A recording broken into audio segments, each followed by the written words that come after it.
What's up, guys? We are in the garage again, and we are continuing on Frankenstein. Excuse me. As you can see, I got the radiator out. I got the water pump off, the good water pump off of the stroker motor.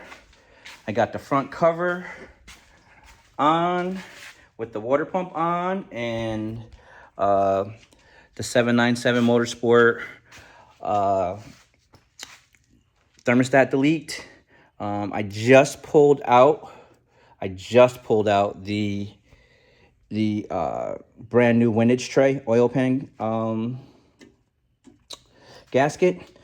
So what I'm gonna do now is we're gonna get the pickup put on there. So let's go ahead and get this ready. I'm all over the place with the camera today. We'll get the pickup situated.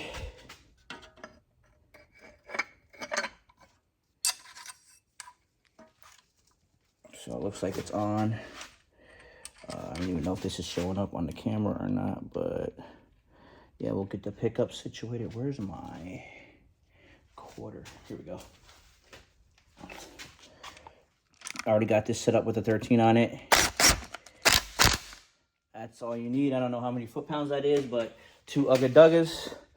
So now I just need to go ahead and grab all of these bolts, put in my pocket, switch over to a 10 millimeter and a 15 millimeter, and then that's it. I'm gonna put a little bit of silicone on the corners just to keep it from moving.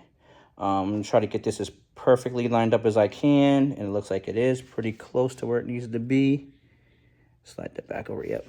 So I just slid this back corner over just a hair, just so that everything lines up 100% perfect, and now it is. So the little 10 guys, I don't know how many there are. Let's count 1, 2, 3, 4, 5, 6, 7, 8, 9, 10, 11, 12, 13, 14, 15, 16, 17 10s, and 4 15s. So I hope I got 17 10s. Looks like I do. There's quite a bit. Here's my bolts. I'm going to go ahead and give this another quick wipe down, make sure there's nothing on there. I do have a little bit of trash on the magnetic pickup. So when I put this on, I'm going to take that out and clean it, because I don't want to confuse the first startup with bad material. I just don't want to have any of that happen. So I'm going to pull that off, and we'll go from there. Still got to pull the heads, which, if all goes well, we'll get the heads pulled off of this guy and hook them up. Got to disconnect the transmission. This guy can come out. So if all goes well and I stay motivated, I'll get this guy out and maybe set final boss in. So let's see what we can do. More to come. So guys, here's the replacement ATI balancer that I have. This is a brand new one. I slid it on an engine before, and then I took it off and put it in the box. So I've already put the hub together, and it's already been put on there. So I haven't showed you guys how I go about doing this. So what we're gonna do is we're gonna heat this up a little bit. Got the little torch going. We're gonna heat this up on the inside and just let the whole thing get really, really hot. And then we're gonna slide it in once it's hot, once like it's red hot, and that way we don't have to worry about anything. I gotta find where the mark is on this deal. So once we find okay, there it is. There's the keyway right over there. So we'll just slide the keyway up, and then that'll be that. So I'm gonna heat this up and then slide it in, and I'll show you guys. Like, you guys see me heating it up now. Let this guy get really nice and toasty. And I want to show you guys how easy this goes in.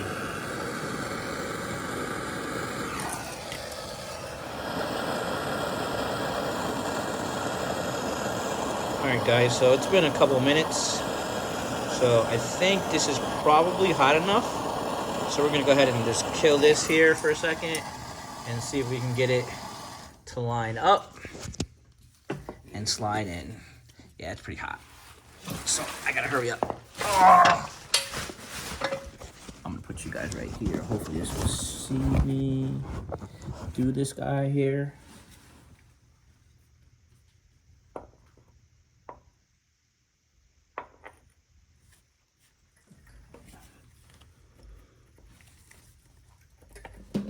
Nope, not hot enough. Thought it was not hot enough, guys. So we'll spend a couple more minutes on it, get it hotter, and get it to go in. But yeah, I'm gonna show you guys how this works because it's really easy. All right, guys. So I got it on, and then I put the ARP bolt in. There's a little bit of space that I'm not happy with right in here, but I can't get it to go any deeper, so I'm going to call that a win. It looks pretty lined up if you're looking between right there, so I think it's going to be okay. We're gonna find out when we put together if it throws belts or not. If it throws belts, then we're gonna have to go ahead and put that on a little bit tighter. But in any event, that guy's done. The next thing we gotta do is we gotta throw this mechanism on. So this is the oil feed tap from Hellion. So that guy goes in right above this sensor. So we got to take this guy out right here and then put that guy in. And then that way, what I'll be able to do is if anything happens to the comp turbos, I'm going to bring my spare 62 millimeter turbos and we'll be good to go. So what I'm also going to do is I'm going to pre-game and I'm going to put on the scavenge mandrel. So here's the mandrel for the scavenge pump, and it'll just spin freely. It bolts straight here. So what this is going to do for me is we're not going to have to worry about having any issues with our scavenge pump. The one that Hellion, actually, you know what? Instead of mumbling, I'll explain to you guys why I had so many issues before and why I went to the comp turbos, but I didn't really need to. Okay, let's see. Let's see if I can find this. I know it's in here somewhere. Where are you? There you are. Okay, so if you look at this system here, this is an extra long bolt that goes in the front and it sits. Let me just take the bolt off. It would sit in here like that, right? But it would be flush because the bolt that's in there wouldn't be in there holding it. So that can come loose if you don't use Loctite, and I didn't use Loctite. So when I had the mandrel system on, I never had that problem because the mandrel system is directly bolted to the front of the Hellion set, or to the front right there of the balancer. So this guy, it bolts right here on the balancer. I have the bolts. I'm going to go get them and put them on. And this will afford me, once I make this modification and the modification over there, this will afford me to bring my spare turbos in case anything happens on the road, and hook up the turbo, the oil feed or oil-less really quickly. So I'm going to do that because I can't afford to buy some more comp turbos, some spare comps right now. So we're going to get that guy set up and put on, and then we'll go from there. So if we have to tighten, if we end up having to tighten up the balancer, remove the balancer, again, we just got to take the 3 bolts right here off and put them in there. So I'm just going to grab the bolts real quick for it, get those on, and we should be good. So there you have it. Guys. As you can see, I've got the mandrel in, and it's ready to go. So if we need to turn the crank over, we would turn it over with this bolt here because it's all bolted up. And then I still got to do the modification over here, but we'll get to that here shortly. I'm going to go ahead and take the heads off and get this guy ready to pull.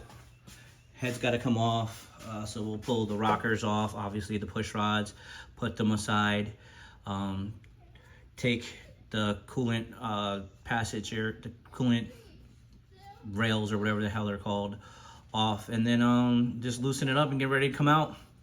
We got to take the header, the manifolds off and put them on the Apache heads and swap the springs as well.